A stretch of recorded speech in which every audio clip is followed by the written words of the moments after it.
10 far-out facts and strange stories about serial killers. There seems to be no end to the public's fascination with serial killers. Between countless movies, TV shows, and books, fictional murderers are well represented in today's society. With all this coverage, we may think we understand serial killers, what drives them, and how they strike. And yet, oftentimes, the stories involving the real killers are even more bizarre than their make-believe counterparts. 10 Debbie Harry and Ted Bundy. On several occasions throughout the last decades, Blondie frontwoman Debbie Harry claimed that she narrowly evaded one of America's most notorious serial killers, Ted Bundy. She first told the story in 1989. It happened in the early 70s somewhere in the Village in New York. It was late at night, and Debbie was walking, trying to find a cab. She was being followed by a guy in a small car who kept insisting on giving her a ride. Since she couldn't find a taxi, she eventually relented. As soon as she got in, Debbie realized something was wrong. The car was stripped out and had no handles on the inside. The driver began to pull away, but Debbie managed to get her arm through the half-cracked window, grab the outside handle, open the door, and jump out. Much later, she saw the same man on the news and realized that she was almost abducted by Ted Bundy. Could Debbie's story be true? It's impossible to say with certainty, but unlikely. Based on what we know about Bundy's movements, he should have been somewhere in the Pacific Northwest at the time. It doesn't look like he ever went to New York City.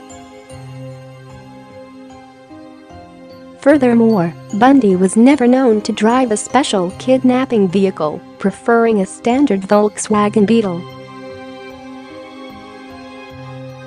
9. Digging up HH Holmes. During summer 2017, the History Channel launched a new TV show named American Ripper. It investigated the possibility that notorious 19th-century American serial killer HH Holmes could have also been Jack the Ripper, and was hosted by Holmes' great-great-grandson Jeff Mudgett. While the link between the two murderers is incredibly tenuous, the show did put to rest the 100-year-old rumor that Holmes somehow bribed his way to freedom and escaped to South America. It's unknown when or where the rumor started, but perhaps it stemmed from the killer's odd request. Holmes asked to be buried in a double-deep coffin covered in cement. He wanted to prevent other people from desecrating his body the way he did to many of his victims. About 120 years later, a judge approved the exhumation of Holmes' cement tomb at the behest of his descendants. The TV show sparked renewed interest in the case, including the rumor of his escape, and saved the analysis of the body for the season finale. University of Pennsylvania anthropologist Samantha Cox performed the examination of the remains and concluded that they belonged to H.H. Holmes. A unique burial preserved the killer's body in interesting conditions. While the corpse had decayed beyond the point of usable DNA, his clothes and mustache were almost perfectly preserved. Identification was done using Holmes' teeth. 8 murderous siblings.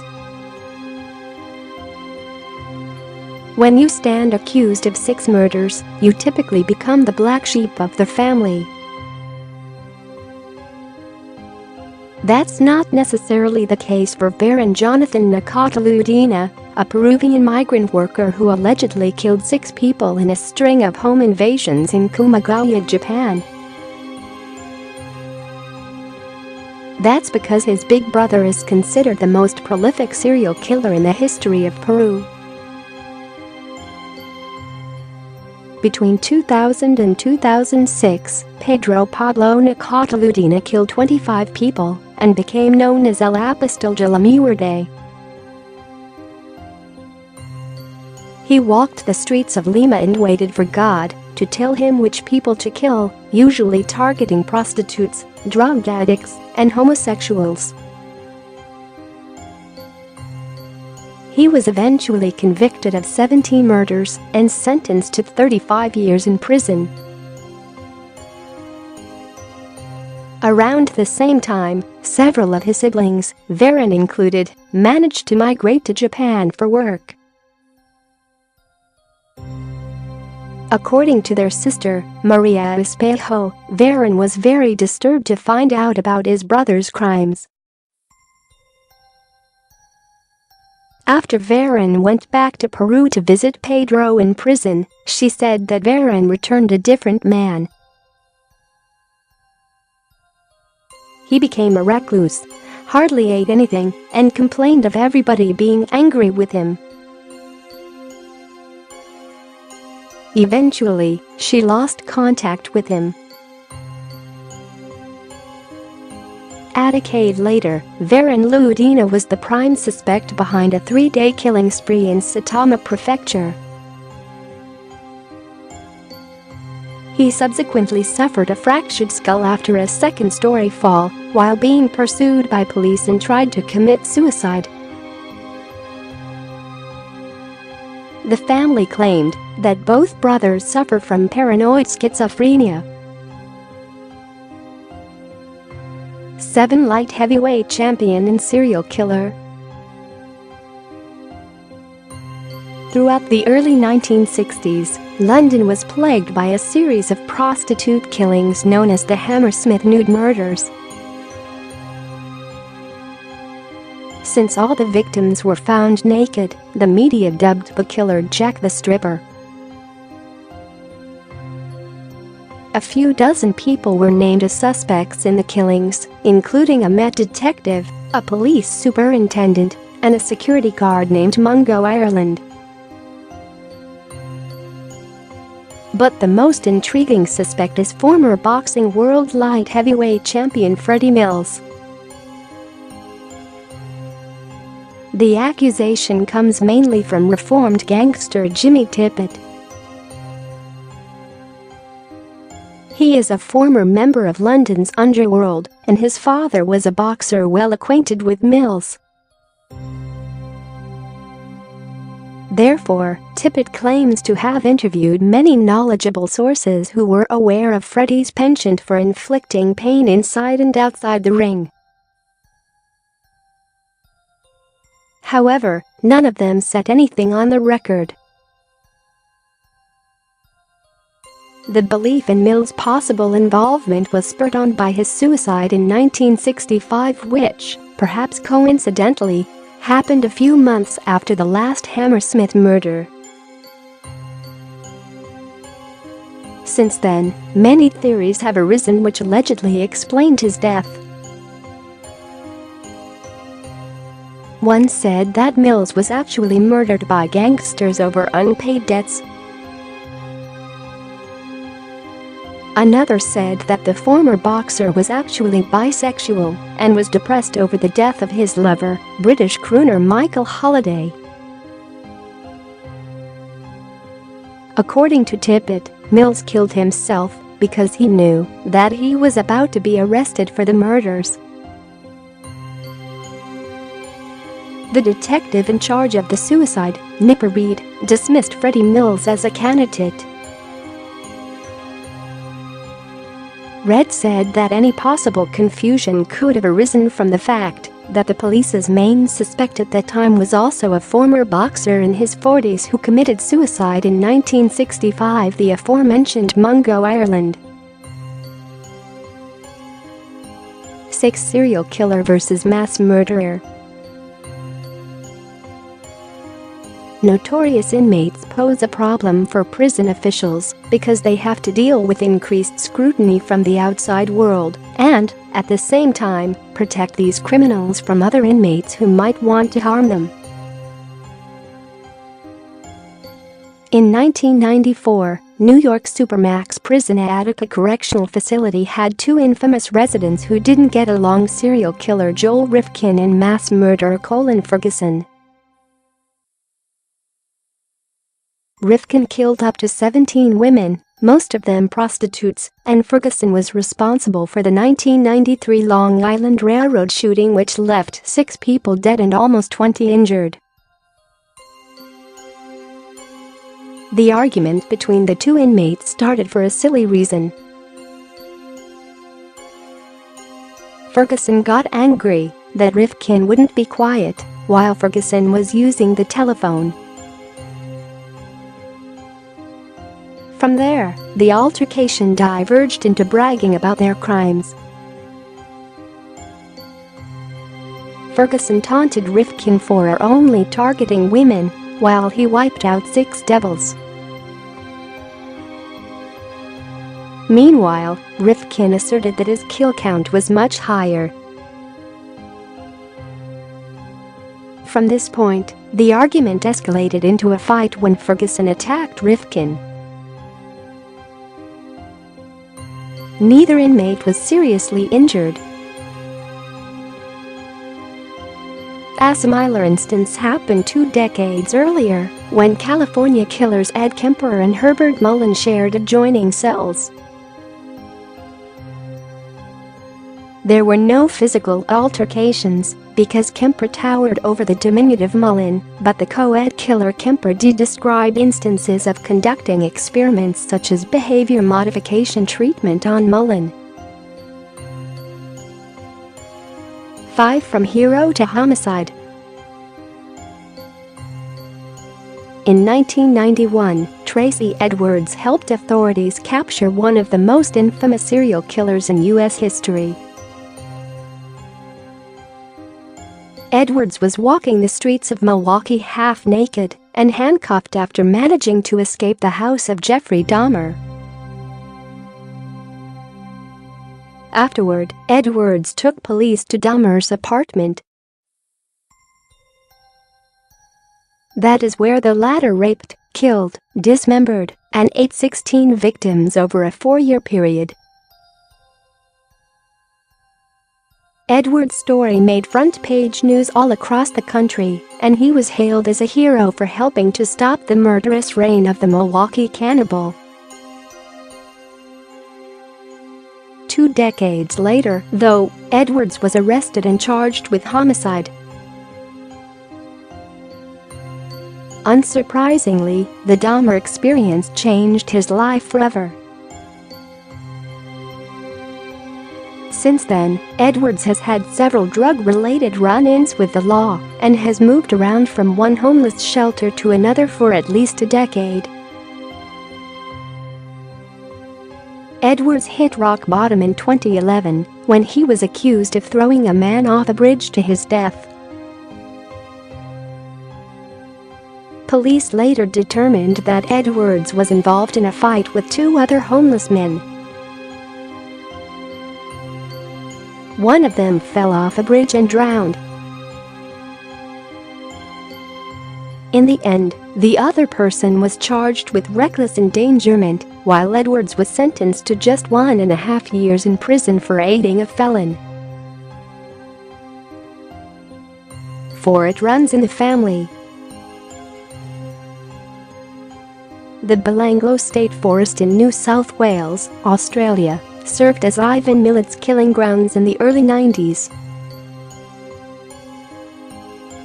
Over 4 years, Millet shot, stabbed, strangled, and bludgeoned at least 7 backpackers, most of them foreigners visiting Australia.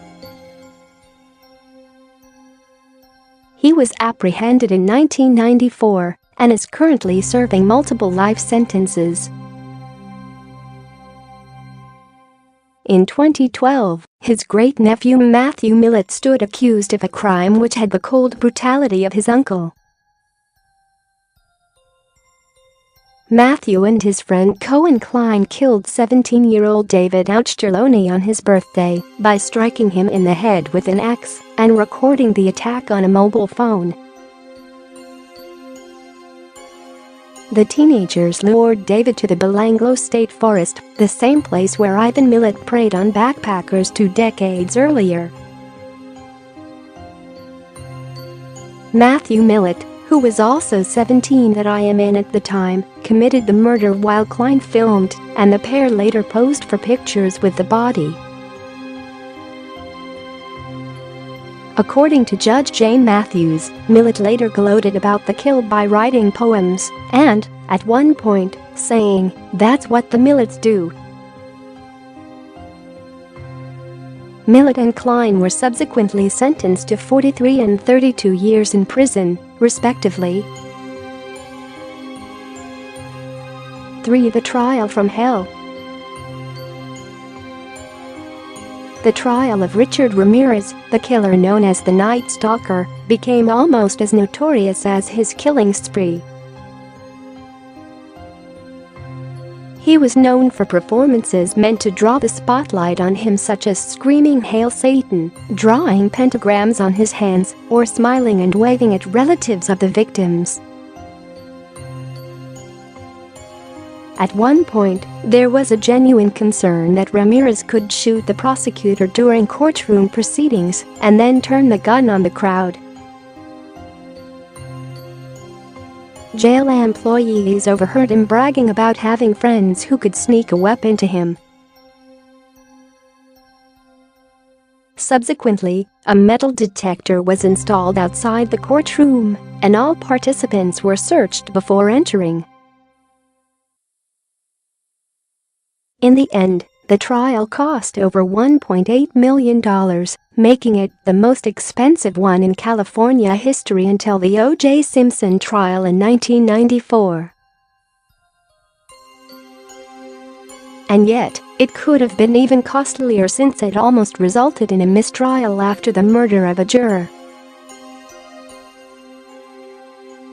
Her name was Phyllis Singletary, and her death came shortly after the threats made against the prosecutor. The other jurors couldn't help but fear that Ramirez was, somehow, behind this and that they were also in danger. Even though they weren't sequestered, some of the jurors were too frightened to return to their homes at night.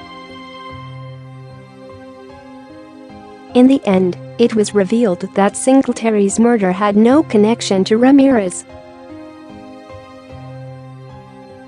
She was killed by her partner, James Cecil Melton, following a domestic dispute. Later, he killed himself in a hotel room and admitted to her murder in his suicide note. To a Summer with Stephen Moran. During summer 1981, 21-year-old Chris Clark met his mother's new boyfriend, Ray Constantine. Little did Chris know back then that this was, in fact, the alias of Stephen Moran, a notorious serial killer who murdered up to 30 women throughout the United States. At first, Chris was apprehensive of the new man in his mother's life due to her bad taste in men. However, Ray managed to win him over by getting Chris a union job with a painting crew. The two of them worked alongside each other all summer, and on one occasion, Ray even saved Chris's life. This happened when Chris was up a 3-story ladder which began sliding off the house, causing him to freeze with fear. Seeing this from the yard, Ray sprinted to the 3rd floor and hung out the window. First, he talked Chris out of his panic and convinced him to slam the ladder back into place. Then Ray tied it securely to the window frame. As the bond between them grew, Chris thought nothing about lending a helping hand one day when he swung by his mother's house. Ray was inside her van, using rivets to attach carpets to the walls and ceiling of the vehicle. Only later did Chris realize that he helped soundproof a van so that a sadistic killer could rape and torture women inside it. What undone by technology. Wichita's serial killer Dennis Rader, aka BTK, was famously apprehended after sending a floppy disk to the media, not knowing it could be traced back to him. However, he wasn't the first murderer caught because he wasn't good with computers. A similar thing happened 3 years earlier to Missouri killer Maury Travis, who claimed to have murdered 17 women. Like Rader, Travis wanted attention from the media. In May 2002, the Street Louis Post-Dispatch ran a sympathetic story on Teresa Wilson, one of the victims. They received an anonymous letter from her killer, bragging about all the murders police hadn't uncovered yet. He even offered to point them to another body and enclosed a map of West Alton, Missouri, with an X on it. Fortunately for authorities, Travis was unfamiliar with the concept of IP tracking. First, they were able to determine that the map came from Expedia. Afterward, with a federal subpoena, they were granted the IP addresses of all users who viewed a map of West Alton within the last few days. With a population of 500, West Alton wasn't exactly a bustling metropolis. In fact, there was just one result. Next stop was Microsoft, who assigned the IP address. They pointed police to 36-year-old Maury Troy Travis. Inside his home, investigators found blood splatters, torture instruments, and videotapes of some of the crimes.